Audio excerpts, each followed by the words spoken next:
So அம்மாவை கண்டிப்பாக எல்லா ஜாதகத்தில் எந்த ஜாதகம் இருந்தாலும் எந்த 27 நாமயோகத்தில் யாராக இருந்தாலும் அம்மாவை ரொம்ப நல்லா பார்த்துங்கன்றது ஒன்று. ஜெய் ஸ்ரீராம். அனைவருக்கும் வணக்கம். நான் பார்க்குற எல்லாருமே ரொம்ப யோகமாக இருக்காங்க. எனக்கு மட்டும் ஏன் இந்த கஷ்டம், ஏன் இந்த சோகம், எனக்கு யோகமே இல்லையா, நான் ரொம்ப அவயோகமான ஆள் அப்படின்ற மாதிரியான கவலை நான் பார்த்த வரைக்கும் நிறைய பேருக்கு இந்த கவலை இருக்குங்க. நான் ஒன்றே ஞாபகம் வச்சுங்க, இந்த யோகமாக இருந்தாலும் சரி அபயோகமாக இருந்தாலும் சரி, இது ஒரு மனித ஜனனத்தில் பிறப்பில் எல்லாருக்குமே இருக்குங்க. இதைத்தான் ஜோதிடத்தில் பார்த்திங்கன்னா யோகி அவயோகி அப்படின்ற மாதிரி சொல்லப்பட்டிருக்கு. இந்த யோகி அப்படின்னும் போது ஒரு கிரகம் யோகியாகவும் ஒரு கிரகம் அவயோகியாகவும் எல்லாருக்குமே இந்த பிறப்பில் உண்டு. இந்த யோகி அவயோகி ஜாதகத்தில் எப்படிங்க பிரிக்கிறாங்க?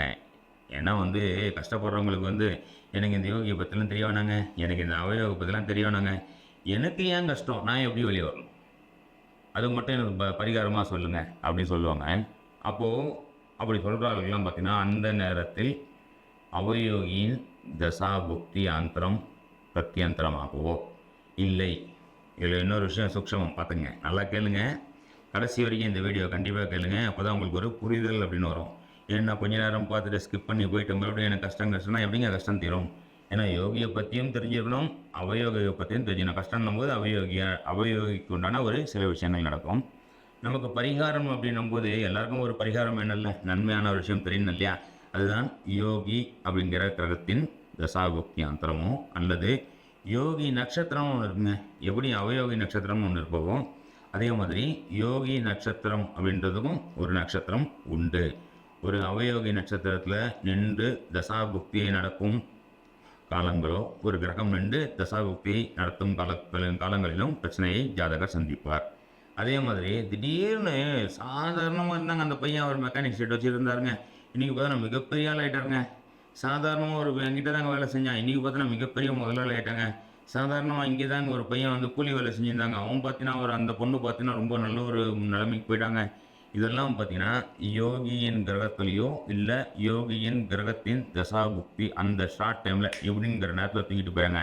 சரிங்க, தசாபுக்தி வர வரைக்கும் நம்ம வெயிட் பண்ணுவா அப்படின்னு சொல்கிறீங்களா? அப்போது அது வரைக்கும் நீங்கள் வெயிட் பண்ணுறதுக்கு பதில் இந்த வீடியோவை முழுசாக பார்த்தீங்கனாலே இந்த யோகியின் நட்சத்திரங்களையும் யோகியின் கிரகத்தையும் எப்படி நம்ம ஆக்டிவேட் பண்ணுறது அப்படிங்கிற சூக்ஷமத்தை நீங்கள் தெரிஞ்சுக்கிட்டாலே உங்கள் வாழ்க்கையை முன்னேறலாங்க. சரிங்களா? கண்டிப்பாக இந்த வீடியோவை லைக் பண்ணுங்கள், சப்ஸ்கிரைப் பண்ணி வச்சுங்க. ஏன்னா மொத்தம் யோகி நாம யோகம் அப்படின்னு சொல்லப்பட்டிருக்கு. நாம யோகம் அப்படின்னால 27 நட்சத்திரங்கள் இருக்கிற மாதிரியே 27 நாம யோகங்கள் உள்ளன. தசாபுக்தி அந்தரம் சூக்ஷம்னு ஒரு பக்கம் அது பாட்டு வேலை செய்யும். ஒரு ஜாதகர் ஜனன நேரத்தில் எந்த நட்சத்திரத்தில் பிறந்தார் அப்படிங்கிற மாதிரி எந்த நாம யோகத்தில் பிறந்தார் அப்படின்றதும் உண்டு. ஒரு நாம யோகத்திற்கும் ஒரு கிரகம், அதாவது ஒரு நட்சத்திரம் யோகி நட்சத்திரமாகவும் ஒரு நட்சத்திரம் அவயோகி நட்சத்திரமாகவும் வேலை செய்யும். அவயோகி நட்சத்திரத்தின் கிரகமே அதிபதியே அவயோக கிரகமாகவும் யோகி நட்சத்திரத்தின் அதிபதியே யோக கிரகமாகவும் அந்த தசாபுக்தி காலத்தில் நன்மைகளை செய்ய கடமைப்பட்டவர்கள். சரிங்களா? இது நல்லா புரிஞ்சுக்கிறங்க. கண்டிப்பாக வீடியோ முழுசாக பாருங்கள். இதுக்கு மேலே தான் உங்களுக்கு உண்டான ஒரு விஷயமாக வரப்போகுது. இந்த 27 நாம யோகங்கள் இருக்கு இல்லையா, ஒரு நாம யோகத்திற்கும் எந்த கிரகம் யோகி எந்த கிரகம் அவயோகி நான் சொல்ல போகிறேன். எந்த மாதிரியான சிறு பரிகாரங்களை செய்து நம்ம ஒரு நல்ல விஷயங்களை வாழ்க்கையில் எடுத்துக்கொண்டு அனுபவிக்க போகிறோம் அப்படின்றதும் ஒரு வீடியோவை தனித்தனியாக நான் சொல்கிறேன். கண்டிப்பாக சப்ஸ்கிரைப் பண்ண வச்சுருக்கேன். சுப்பிரம் நாம யோகத்தில் பிறந்த உங்களுக்கான ஒரு வீடியோ இது பதிவு. சரிங்களா? சுப்பிரம் நாம யோகம் ஒரு ஜனனத்துக்கும் ஒரு பிறவிக்கும் ஒரு நட்சத்திரத்தில் பிறந்திருக்கும், ஒரு லக்னம் அப்படிங்கிற லக்னத்தில் பிறந்திருக்கும். நாம யோகம் அப்படின்னும்போது பார்த்திங்கன்னா ஒரு ஜாதகர் செய்து வந்த வாங்கி வந்த வரம் வாங்கி வந்த சாபம் இது இரண்டையும் நாம யோகம் மட்டும்தாங்க சொல்லும். அப்போ வரமாக அந்த ஜாதகரின் யோகி நட்சத்திரமும் சாபமாக அந்த ஜாதகர் வாங்கி வந்த அவயோகி நட்சத்திரமும் பேசும். அதே மாதிரி யோகி நட்சத்திரத்தின் கிரகங்கள் எந்த கிரகமாவதோ அந்த கிரகம், அதாவது இந்த சுப்பிரம் நாமயோகத்துக்கு ரோஹிணி நட்சத்திரம் யோகியாக வராரு. அப்போ சந்திரனே யோகியாகும். ஜென்ம லக்னத்திற்கு சந்திரனின் வீடான கடக ராசி எத்தனாவது வீடாக வருதோ அந்த உறவு முறை சார்ந்த விஷயங்கள் யோகமாகவும், சந்திரன்னா அம்மாவே யோகியாகவும், சந்திரன்னா ட்ராவல் பண்ணுறது ட்ராவலே யோகியாகவும், சந்திரன்னா இரவு நேரத்தில் ஏதாவது ஒரு பிஸ்னஸ் பண்ணுறது, இரவு நேரத்தில் ஏதாவது வேலை பார்க்குறது அப்படின்னும் போது அதுவே ஜாதகருக்கு யோகமாகவும் அமையும். அப்போ தான் நம்மளால் என்ன பண்ணுவார், நான் நைட்டு வெளில போக மாட்டேன், எங்கள் அம்மாவை எவ்வளோ திட்டினாங்க தெரியுமா சின்ன வயசில், அதனால் அம்மாவுக்குலாம் எதுவும் பண்ண மாட்டேன் அப்படின்னு சொல்லி வரக்கூடிய வாய்ப்புகளையும் வரக்கூடிய வரத்தையும் தடுத்து நிறுத்தி கொள்வார் ஜாதகர். ஸோ அம்மாவை கண்டிப்பாக எல்லா ஜாதகத்தில் எந்த ஜாதகராக இருந்தாலும் எந்த 27 நாமயோகத்தில் யாராக இருந்தாலும் அம்மாவை ரொம்ப நல்லா பார்த்துங்கன்றது ஒன்று.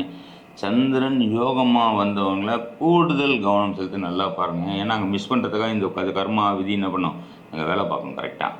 அதனால் அதை ஜாக்கிரதையாக பார்த்துங்க. எப்பப்போல்லாம் சந்திரன் தசா புக்தி அந்தரம் வருது செக் பண்ணி பாருங்கள். அப்போல்லாம் ஒரு மிக சிறந்த ஒரு பலனை கொடுத்து விடும். அதே மாதிரி அவயோகம் அப்படின்னும் போது கேட்டை நட்சத்திரம் உங்களுக்கு அவயோகமாக வந்துவிடும். கேட்டை நட்சத்திரமே புதன் பகவான் அவயோக கிரகமாக வந்து விடுவாருங்க. இந்த கேட்டை நட்சத்திரத்தில் ஏதாவது 2-3 கிரகம் அமர்ந்து ஜோசியர் சொல்லுவார், சூப்பராக இருக்குது, உனக்கு இது மேலே அடி சூப்பர் லெவல் தான், போ, நீ எத்தனை கோடி ரூபாய் தான் இறக்கி போட்டு வியாபாரம் பண்ணுன்னுவார். கரெக்டாக கேட்டை நட்சத்திரம் ஒரு கிரகம் நின்று, ஒரு புதன் அப்படிங்கிற அந்த கிரகம் நின்று தசா புக்தியை நடத்தும் போது இந்த லக்னத்துக்கு 10ஆம் வீடாக ஒரு வேளை தனுசு லக்னம் 10ஆம் வீடு கன்னி லக்னமாக இருந்து கேட்டை நட்சத்திரத்துலேயே புதன் இருந்து தொழிலில் பண்ணு, எத்தனை கோடி வேணால் பண்ணு, புதன் திசை ஸ்டார்ட் ஆச்சு, 10ஆம் அதிபதியின் திசை சூப்பராக நடக்குது, தனுசு லக்னத்துக்கு 12ஆம் வீட்டில் புதன் இருக்கார், அப்போ ஃபாரின் சம்மந்தப்பட்ட தொழில் சூப்பராக நடக்கும் அப்படின்னு சொல்லுவார். அவ்வளோதான். ஏன்னா ஏற்கனவே அது என்னது அவயோக நட்சத்திரம், புதனே அவயோகி, வெளியிருப்பார் ஜோசியர். பார்ட்னர்ஷிப்பில் பண்ணு இன்னும் ஓஹோன்னு இருப்பேன், மனைவி பேரில் பண்ணு இன்னும் ஓஹோன்னு இருப்பேன், ஓஹோன்லாம் இருக்க மாட்டார், ஓடி விடுவார், அவ்வளோதான் முடிஞ்சு போயிடும். ஜோசியர் கரெக்டாக தான் சொன்னார். இதை பார்த்தாரா ஜோசியர், தெரிந்து கொள்ளுங்கள், கேளுங்கள். ஒரு வேலை கேட்கறதுக்கு முடியலையா, ஜோதிடம் பயிலுங்கள். எந்த நேரத்தில் என்ன பண்ணணும் என்ன பண்ணக்கூடாத நேரத்தில் சும்மா வீட்டில் சாப்பிட்டுட்டு இருந்தாலே இருக்கிற காசு இருக்கும், இருக்கிற தொழில் இருக்கும், செலவு மட்டும்தான். எப்போ நல்லா வருதோ அந்த நேரத்தில் சம்பாதிங்க, எப்போ நல்ல சும்மா இருந்தாலும் செலவு மட்டும் பண்ணுங்கள். சம்பாதிச்ச காசு கையில் நிற்கும், ஓடி போகாமல் இருக்கலாம், பிரச்சனைகளை அனுபவிக்காமல் இருக்கலாம், குடும்பம் சம்மந்தப்பட்ட விஷயம் நல்லா இருக்கலாம். சரியா? அப்போ புதன் அப்படின்னும் போது தாய் மாமன் டாக்குமெண்டேஷன் சம்மந்தப்பட்ட விஷயத்தில் ஜாதகர் பிரச்சனையை அனுபவிப்பார் அப்படின்ற மாதிரி சொல்லலாம். ரோஹின்னு போய் ஏற்கனவே சொல்லிட்டேன், சந்திரன் அம்மா சார்ந்த விஷயம். அம்மா மாதிரி இருக்க பெண்களை ரொம்ப நல்லபடி பார்த்துக்கிறது, தாய் மாமனை நல்லபடி பார்த்தீங்கனாலே அவயோகம் அப்படின்ற விஷயத்துலேருந்து ஒரு மிக சிறந்த பரிகாரமாக வெளியே வரலாம். அதே மாதிரி புதன் அவயோகியாக வரும்போது பகவத்கீதை புக் வாங்கிட்டு யாருக்காவது கொடுங்க, பஞ்சாங்கம் வாங்கிட்டு கொடுங்க, பகவத்கீதை புக் வாங்கிட்டு பெருமாள் கோயிலில் இருக்க அந்த ஐயர்லாம் இருப்பாங்க இல்லையா, பூஜாரி இருக்காங்க, அவங்களுக்கு கொடுங்க. மிக சிறந்த ஒரு பலனை நீங்கள் அடையலாம். சரிங்களா நண்பர்களே? நன்றி. பார்த்தீங்களா நண்பர்களே, நீங்கள் பார்த்த இந்த நாம யோகத்திற்கு உண்டான ஒரு நன்மை தீமை, அதாவது யோக நட்சத்திரம் அவயோக நட்சத்திரம், அந்த நட்சத்திரத்துக்கு உண்டான யோகி கிரகம் அவயோகி கிரகங்களுக்கு உண்டான ஒரு விஷயத்தை நம்ம பார்த்துட்டோம் இல்லைங்களா?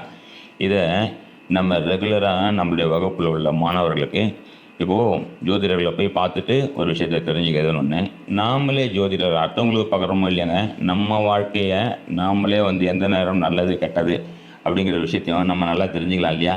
முடிந்த போது, நேரம் இருக்கும்போது, பொருளாதார வசதியும் அதுக்கேற்ற மாதிரி இருக்கும்போது நம்மளுடைய அஸ்ட்ரோ நிவர்த்தி இதில் நம்ம காலையில் வகுப்பு எடுத்துகிட்ருக்கோம். ரெகுலராக நிறைய வகுப்பு, பேசிக், அட்வான்ஸ், மாஸ்டர் கிளாஸ்ன்னு எடுத்துகிட்ருக்கோம். இது இல்லாமல் மாதத்துக்கு ஒரு வாட்டி 2 மணி நேரம் நவதாரா வகுப்பு அப்படின்ற மாதிரியும் எடுத்துகிட்ருக்கோம். ஏதாவது தினப்பலன் அப்படின்ற மாதிரி இருக்கும். நிறைய விஷயங்கள், நான் ஏன் பிறந்தேன்னு ஒரு கேள்வி இருக்கலாம். இதுக்கு உண்டான பதில் நீங்கள் 2 மணி நேரத்துலேயே ரொம்ப கம்மியான காசுலேயும் ப்ளஸ் ஒரு சப்ஸ்கிரிப்ஷனையும் சேர்த்து நம்ம இலவசமாக கொடுத்துட்ருக்கோம். சரிங்களா? பட் கிளாஸுக்கு ஃபீஸ் கண்டிப்பாக உண்டு. சரிங்களா? இது வாய்ப்பு வசதிகள் இருக்கும்போது நீங்கள் கண்டிப்பாக சேருங்க. இந்த வீடியோவை முழுமையாக பாருங்கள், உங்களுடைய நண்பர்களுக்கு கண்டிப்பாக ஷேர் பண்ணுங்கள். ஷேர் பண்ணிக்கிட்டு ஜோதிட அறிவை, நம்மளுடைய பாரம்பரிய ஜோதிட அறிவை முழுமையாக பயன்படுத்திக்கிட்டு வாழ்க்கையில் எந்த அளவுக்கு ஒரு சிறப்பான நம்ம வாழ்க்கையை அமைச்சிக்கலாம் அப்படிங்கிறதுக்காக எனக்கு தெரிஞ்ச எனக்கு இறையருளால் ஒரு குருவருளால் கிடைத்த ஒரு பொக்கிஷத்தை, ஒரு ஞானத்தை உங்ககிட்டலாம் ஷேர் பண்ணிக்கலான்றதுக்காக இந்த விஷயத்தை உங்ககிட்ட கொடுத்துறேன். சரிங்களா நண்பர்களே? நன்றி, வணக்கம், ஜெய் ஸ்ரீராம்.